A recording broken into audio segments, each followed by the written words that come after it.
Aujourd'hui, on va parler de construire ta maison. Ta vie de jeune homme, de jeune femme, c'est la maison que Dieu construit et c'est la maison à la construction de laquelle tu dois être vigilant. Donc, comme ça, donner quelques idées sur votre construction, la construction de votre personnalité de chrétien, d'accord? Et puis après, demain, si Dieu veut, je parlerai de votre construction de la grande église. Construire cette chapelle, cette église immense à travers le monde. Vous êtes vous-même constructeur de l'église et pas seulement des clients passifs, d'accord? Vous savez que c'est une chose qui m'a toujours un peu amusé, c'est que quand la Vierge Marie, je ne sais pas si vous voyez, vous avez déjà vu la maquette de Lourdes avant les apparitions? Non. Hein. En fait, tout l'endroit là où on est, bah, c'est la campagne, quoi. C'est la plaine, il n'y a rien, quoi. Quelques bois. Il y a ce rocher qui ressemble juste à une bosse, avec un trou dedans, et c'est là où la Vierge va apparaître. Le Gave qui coule au pied. Et puis la ville est genre à 1 kilomètre. Tous les petits restaurants ou les hôtels où vous dormez, bah, c'est fait pour les pèlerins. Mais avant, il n'y avait rien. D'ailleurs, la Sainte Vierge, elle est trop forte parce qu'elle apparaît juste au bon endroit, parce qu'il y avait juste 1 kilomètre pour remplir d'hôtels, de restaurants, de boutiques, de chapelets. C'était impeccable parce que c'était juste la place qu'il fallait pour faire la continuité entre Lourdes et le lieu des apparitions. Elle serait apparue dans Lourdes, ça aurait été compliqué de nous loger presque. Bon, bref. Elle dit, construisez ici une église. En fait, quand vous regardez le truc, Bernadette, heureusement, avec ses 14 ans, elle ne s'est pas trop posé la question. Elle a dit, la Vierge Marie, allez dire aux prêtres de construire une église. Mais en fait, quand tu regardes le terrain, c'est vraiment galère. Hein. Si tu veux construire une église, tu fais comment? Tu as un rocher qui fait une grosse bosse. La Vierge, elle apparaît dans un creux du rocher. Dessous, il y a une grotte. Et puis après, il y a le fleuve. En fait, il y avait un petit ruisseau qui coulait le long de la grotte. Maintenant, il a disparu. On l'a déplacé. Et puis, il y avait le grand Gave qu'on voit aujourd'hui. Il a été canalisé. Ben, en fait, tu fais comment pour construire une église là? Soit sur pilotis. Sur pilotis par-dessus le Gave, t'imagines? Mais dès qu'il y a eu des inondations, il y en a presque tous les ans. Des catastrophiques en plus. Ça aurait été une catastrophe. Ou alors une mini chapelle dans la grotte. Construisez ici une chapelle. Et les prêtres qui ont accueilli le truc, l'évêque et tout de Lourdes, ils ont eu la bonne idée de se dire, ok, on fait une chapelle au-dessus de là où elle est apparue. Comme ça sera une maison bâtie sur le roc. Et c'est une super idée, ça devait être compliqué. Quand vous regarderez la grotte, vous voyez bien que c'est un rocher en forme de bosse et qu'ils ont complété avec des pierres pour pouvoir faire les fondations d'une église qui soit toute perchée. Avec des escaliers invraisemblables pour y monter. Dire que, ça c'est l'importance des fondations dont j'ai parlé hier. Hein. Comme sur du roc, ce qui fait que toutes les inondations vont pouvoir venir et l'église elle est toujours au sec. Ils ont bien joué quand même, ils ont trouvé la bonne solution. Le Seigneur il dit cette parole-là, il dit au chapitre 7 de Saint Matthieu, « Celui qui écoute mes paroles et qui les met en pratique, je vais vous dire à qui il ressemble. Il ressemble à un homme qui a construit sa maison sur le roc. Il y en a d'autres, ils ont construit leur maison sur le sable. Bah, dès qu'il y a eu un peu de vent, un peu de pluie, la maison s'est cassée la figure. Et d'autres, ils l'ont construit sur le roc. Et là, les tempêtes, les vents, les pluies ont pu tomber et elle a tenu bon. Vous, c'est là que vous devez fonder, on l'a dit hier soir. La question que se posent beaucoup de collégiens, de collégiennes, c'est normal parce que vous êtes en train de changer et de vous transformer pour devenir l'adulte que vous serez demain. Et la question que vous vous posez souvent, justement, c'est qui suis-je au juste? Qu'est-ce que j'ai de vraiment aimable que les autres apprécient, que les autres apprécieront le plus? Qu'est-ce que je dois donner de moi-même? Quel est le meilleur de moi-même que je dois donner? C'est une très bonne question. C'est la question de se connaître. Et d'ailleurs, vous vous doutez bien que dans cette question-là, derrière, qui suis, il y a du coup, quel est le chemin que je vais prendre dans ma vie, mon métier, ma vocation, pour pouvoir déployer tous les talents que le Seigneur m'a donnés? Comment je vais faire pour me connaître? Première solution, c'est je me regarde dans le miroir, beaucoup, chaque jour, longtemps. Je me regarde longtemps, puis j'essaie de voir comment je suis la plus belle, sous quel angle, ou la moins moche, hein, du reste, ça dépend de chacun. Et je me regarde longtemps dans le miroir pour essayer de voir un petit peu de quelle manière je peux être plaisant ou plaisante. Je peux plaire aux autres. En fait, assez mauvaise solution. Tu apprendras pas grand-chose sur toi-même. Tu passeras du temps, mais à part de trouver je sais pas quel petit bouton, tu n'arriveras pas forcément à beaucoup te connaître. Il y a une autre solution, ça serait de me fier à l'opinion des autres. Par exemple, ce qu'on dit de moi dans la cour de récréation, ce qu'on dit de moi sur les réseaux sociaux, le nombre de likes que je vais avoir sur mes petits contenus, de followers. Mais en fait, ça aussi, c'est pas un très très bon moyen. Parce qu'il y a des tas de gens qui sont aimés pour de mauvaises raisons, qui sont aimés même pour leur mauvais côté. Parce que les autres peuvent être contents parfois que tu sois pas génial. Et je vais vous dire, je vais vous révéler la plus belle partie que vous avez de vous-même. Cette histoire, c'est pas de Sainte Bernadette, c'est de Sainte Thérèse de l'Enfant Jésus que je la tiens. Sainte Thérèse de l'Enfant Jésus, qui connaît un peu, qui sait, en gros, lève la main. Sainte Thérèse de l'Enfant Jésus, Sainte Thérèse de Lisieux, c'est la même. Sainte Thérèse de Lisieux. Bon, c'est une sœur, pour ceux qui connaissent moins, c'est une sœur qui a vécu dans un Carmel, ça veut dire un lieu où on fait que prier, en gros, prier et travailler de ses mains. Mais elle ne sortait pas se promener en dehors, elle faisait que aimer ses sœurs et prier avec elles. Bon. Et elle nous dit cette chose qui est étonnante, elle qui était une très grande sainte, elle nous dit, il y avait au Carmel une sœur qui avait la particularité de me déplaire en tout. En fait, une sœur qui l'a gonflée complètement, elle ne pouvait pas la voir. Elle disait, sa manière de se tenir, sa manière de parler, même tout m'énervait en elle. Alors on est surpris, on se dit, bah mince alors, Sainte Thérèse de l'Enfant Jésus, c'est une sainte, on se dit, elle devrait que aimer. Mais elle n'a pas dit qu'elle n'aimait pas. Elle a dit, il y avait une sœur qui avait la particularité de me déplaire en tout. Alors je m'efforçais de lui sourire plus particulièrement, parce que je savais que ça ne me viendrait pas tout seul. Donc elle s'efforçait de lui sourire à cette sœur, d'accord? Et cette sœur-là, à force de se prendre des super beaux sourires de Sainte Thérèse, est convaincue qu'elle est sa préférée. Vous imaginez la boulette, quoi, la gaffe. Alors elle aurait pu devenir pot de colle, du coup. C'est pas exactement le cas. Mais un jour, elle croise Sainte Thérèse et elle lui dit, Sœur Thérèse, je vois bien que vous avez une petite préférence pour moi. Qu'est-ce que j'ai donc de si aimable que vous me préfériez aux autres? Alors là, vous imaginez l'angoisse, quoi. Vous êtes à la place de Sainte Thérèse, qu'est-ce que tu lui réponds? En fait, tu as vraiment du mal avec elle et elle croit que tu es sa préférée. Et Sainte Thérèse lui répond cette phrase géniale qui lui vient de l'Esprit Saint. Hein. Parce qu'elle n'a pas menti, mais elle s'est bien tirée d'affaire et en même temps, elle nous proclame à nous une grande vérité. Elle lui répond, ma sœur, ce que j'aime le plus en vous, c'est l'amour que Dieu vous porte. C'est l'amour que Dieu vous porte. Elle n'a pas menti. Et l'autre sœur était hyper heureuse d'entendre ça. Waouh, quelle réponse! Et nous, frères et sœurs, c'est la même chose qu'on peut recevoir. La plus belle partie de toi-même. Tu peux aimer, il y en a parmi vous peut-être qui aiment bien leur silhouette, il y en a qui aiment bien leur visage, il y en a qui aiment bien leur façon de chanter, leur façon de faire des vannes. Mais en fait, la plus belle chose que tu as en toi, c'est l'amour que Dieu te porte. Ça ressemble un peu à ce que je vous ai dit hier, hein, tout fondé sur la conviction de l'amour de Dieu. Mais ça, c'est hyper important. Parce que si tu veux construire ta maison, du coup, il faut prendre du temps. C'est le premier conseil que je vous donne. Prendre du temps chaque jour pour pouvoir laisser t'atteindre cet amour que Dieu te porte. Puisque c'est la plus belle partie de toi-même. Ta plus grande beauté, c'est sa beauté. Sa beauté dont il t'a revêtu. Je vous ai revêtu de ma beauté, dit Seigneur, dans le livre d'Ézéchiel. Je l'ai revêtu de ma beauté pour qu'elle soit de plus en plus belle, dit-il, de son épouse qui est l'Église. Et ta plus grande beauté, c'est la beauté de Dieu, dont il te revêt comme d'un manteau royal, dont il te couronne comme d'un diadème. Du coup, si tu ne te l'appropries pas, eh ben jamais tu pourras acquérir cette beauté de Dieu, qui est la plus belle partie de toi-même, cet amour que Dieu te porte. Comment faire? Il faut prier chaque jour. Alors, vous allez me dire, je ne vous fais pas lever la main parce que je ne veux pas vous griller devant vos potes, mais je pense que chacun d'entre vous fait une prière chaque jour.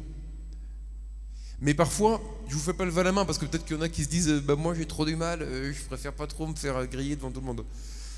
Mais en réalité, si vous priez chaque jour, vite fait, le petit « Je vous salue Marie » qui va bien, le petit « Notre Père » vite fait, tout ça, le risque, c'est que cette prière-là soit un peu légère.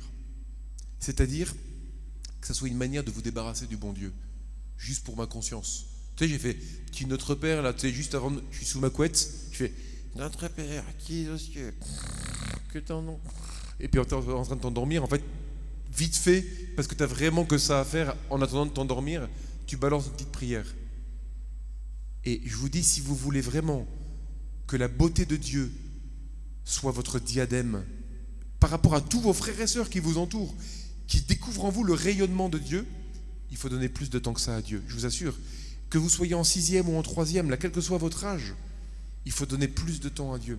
Pas juste 1 minute de prière chaque jour. Je vous dirais, je suis vraiment léger, hein, mais vraiment au moins 5 minutes. Au moins 5 minutes. Frères et sœurs, regardez le temps que vous passez pour votre corps chaque jour. Regardez le temps que vous passez pour votre corps chaque jour. Imaginons juste votre toilette. Pour les filles les plus coquettes, peut-être ça prend, il y a 1 heure dans la salle de bain ou devant le miroir. Entre la coiffure, peut-être, hein, je me trompe. Pour les filles les plus coquettes, 1 heure. Pour les garçons les plus crados, 5 minutes.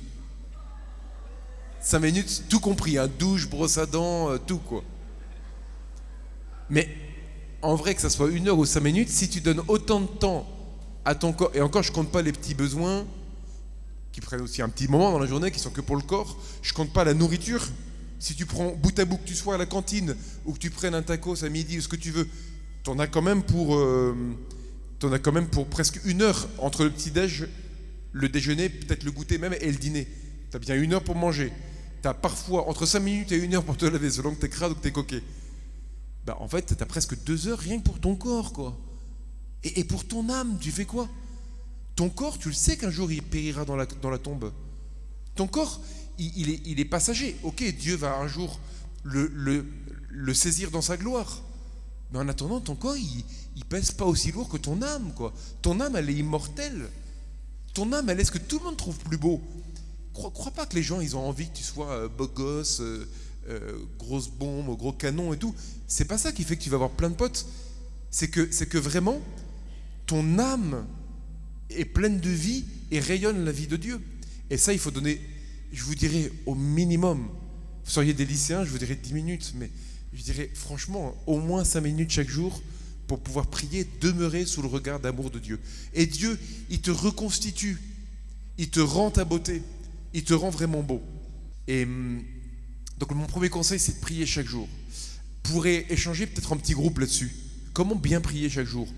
Ça peut être simplement avec une parole de Dieu.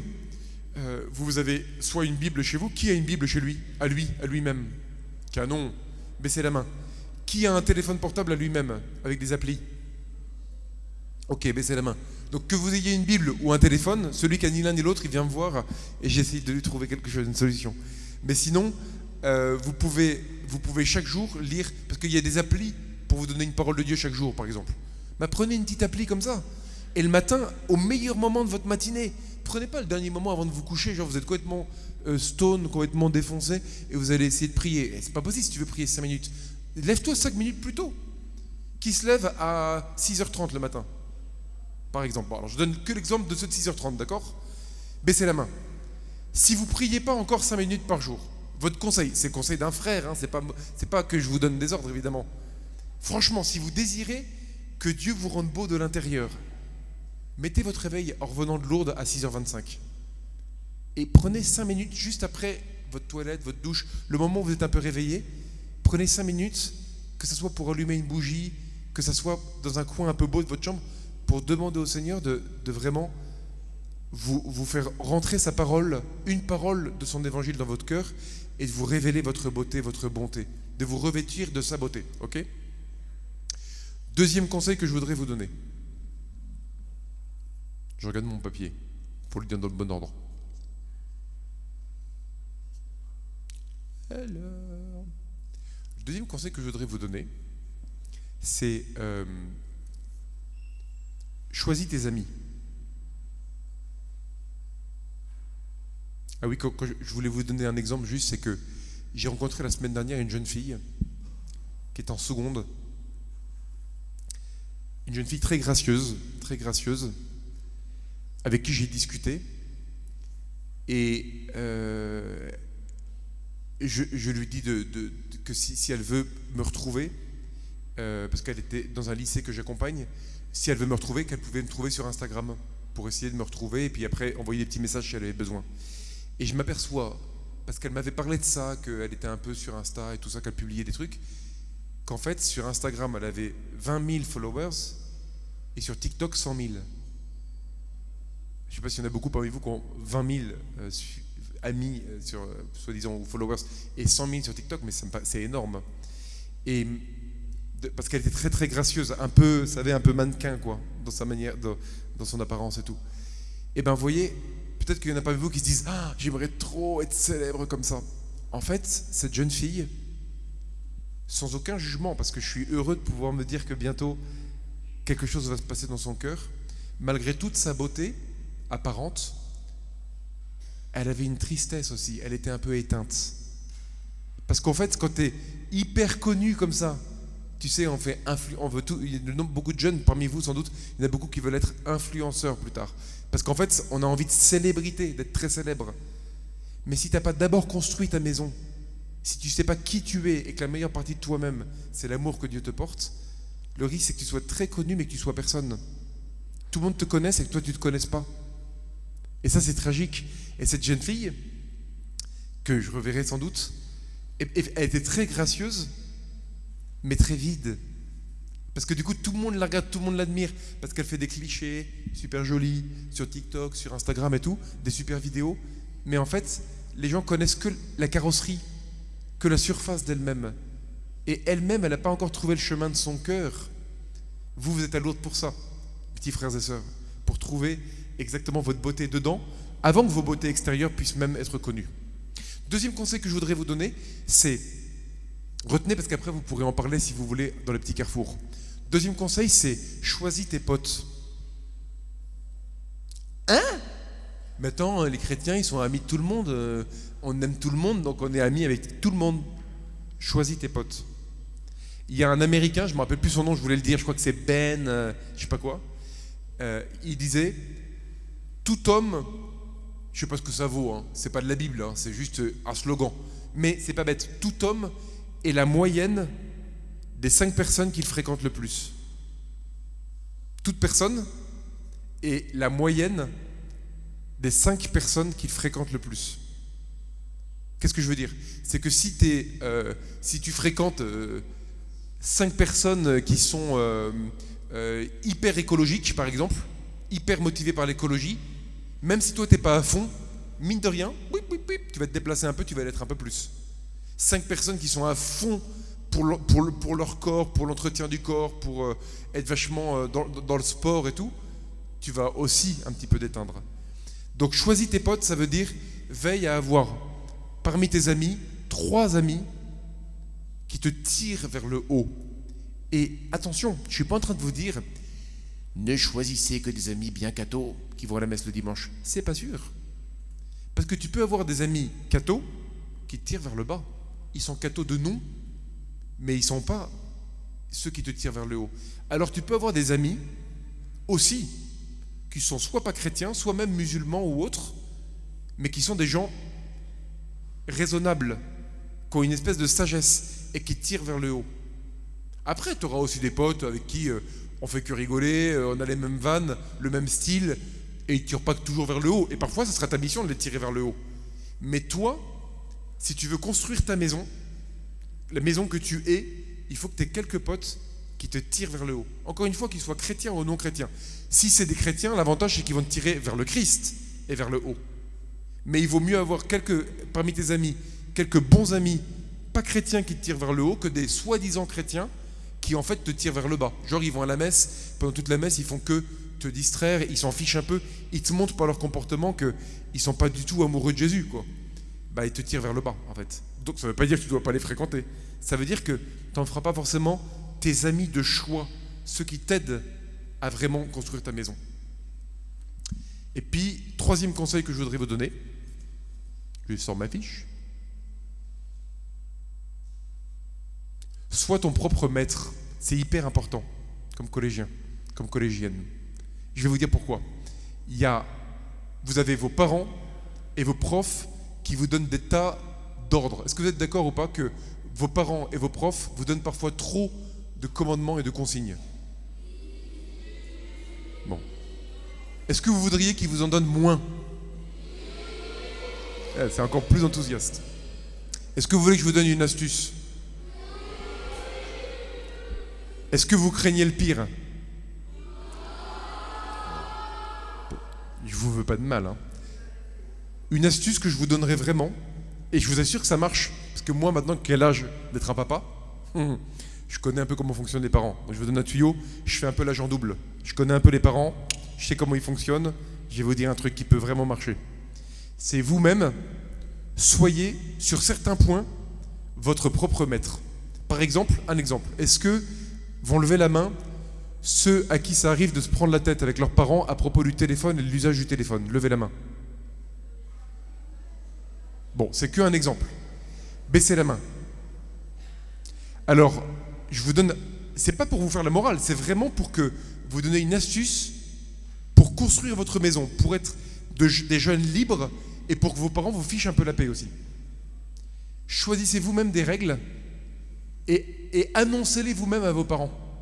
Ils vont être complètement déconcertés. Si vous revenez de Lourdes en disant « Papa, maman, j'ai un truc à vous dire », déjà, ils ne sont pas habitués, ils disent « Genre, tu nous convoques. Oui, oui, j'ai un truc important à vous dire. » Ah bon? Tu sais, là, les parents, ils disent « Bah, on t'écoute. » Déjà, vous avez posé le truc, tu vois. C'est-à-dire, le boss, quoi. C'est qui le boss? C'est moi. Je suis le boss de ma vie. J'ai un truc à vous dire.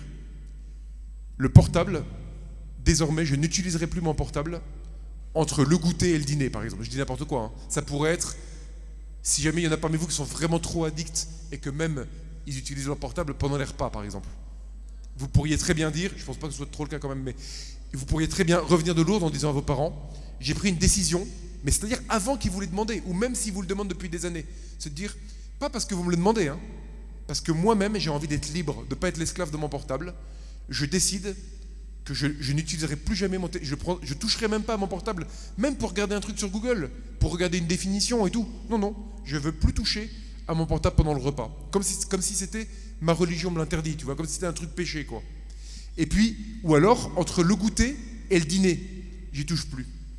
Ça pourrait être sur d'autres trucs, hein, genre sur les devoirs. Si vos parents vous prennent la tête sur « fais tes devoirs à telle heure », vous pourriez très bien dire « ok, moi je vais décider, je prends 60 minutes exactement, juste après le goûter, je dis n'importe quoi, je fais vraiment mes devoirs pour qu'après, mes parents arrêtent de me le reprocher et que ce soit moi-même qui décide. » Encore une fois, à la fois vos parents, ils vous fichent un peu la paix du coup, parce qu'ils disent « ah bon, tu te fixes toi-même des règles ?»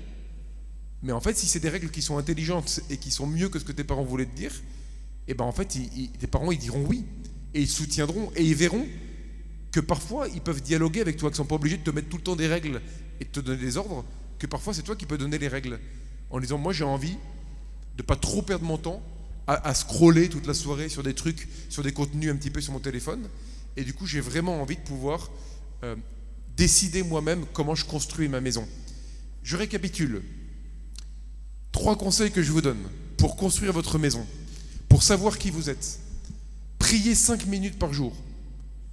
Ce que je vous propose, c'est peut-être pendant le temps d'échange que vous avez tout à l'heure, d'échanger qu'est-ce que je peux faire comme genre de prière, et puis à quel moment de la journée et dans quel lieu je vais faire ma prière. Est-ce que je suis assis sur mon lit? Est-ce que je suis assis sur une chaise? Est-ce que je suis à genoux par terre? Est-ce que je suis dans une église en allant sur le chemin du collège? 5 minutes, je prie chaque jour. Et là, mon cœur change et je suis revêtu de la beauté de Dieu. Deuxième chose, choisis tes potes. Quels sont les 3 amis que j'ai actuellement ou que j'ai pas encore, mais dans mon collège, dans mon aumônerie, dans mon groupe scout, je pourrais décider d'en faire plus mes amis, les 3 qui me tirent vers le haut. Et puis, troisièmement, sois toi-même le maître de ta maison. Louis XIV, il disait « Je redoute plus un homme qui se domine lui-même qu'un roi qui domine plusieurs royaumes. » Un roi, il peut dominer plusieurs royaumes et être un peu faible, en fait. Mais un homme qui se domine lui-même, il est vraiment redoutable. Si toi-même, tu es le maître de ta maison, tu es redoutable. Quand j'avais 16 ans, je suis tombé par hasard sur la Bible, sur une phrase qui m'a beaucoup touché, dans les Proverbes, Proverbe 18-19, je crois, qui dit « Ville ouverte, sans rempart, tel est l'homme qui ne se possède pas. » Vous voyez, une ville, autrefois les villes, elles avaient des grosses fortifications, hein, pour planquer les arbalètes et tout, pour se défendre de tous les ennemis. Et là, la Bible elle nous dit, le gars qui ne se possède pas, qui n'est pas le maître de lui-même, il est comme une ville qui n'a pas de muraille. Ville ouverte, sans rempart. Le premier ennemi, il arrive avec un canif, il peut déjà s'emparer de la ville. Si toi, tu veux être le chef de ta maison, si tu veux être le roi de ta cité, de ton royaume, tu dois avoir des remparts, des fortifications, pour y mettre tes arbalétiers, tes canons, etc. Et donc, pour ça, mes 3 conseils. Prie 5 minutes par jour, choisis 3 potes qui te tirent vers le haut et cultive cette amitié. Et puis, édicte plusieurs règles, par exemple par rapport au téléphone, ou par rapport à tes devoirs, ou par rapport au lever du matin. Si c'est, vois un peu les sujets sur lesquels ceux qui te donnent des règles te prennent un peu la tête. Et coupe-leur l'herbe sous le pied en décidant toi-même de ces règles. Voilà, mes petits frères et sœurs, comment je vous recommande de construire votre maison, pour que peu à peu, cette maison soit belle, cette maison qui est vous-même, et que peu à peu aussi, cette maison, ça soit le sanctuaire où Dieu habite toujours plus. Amen.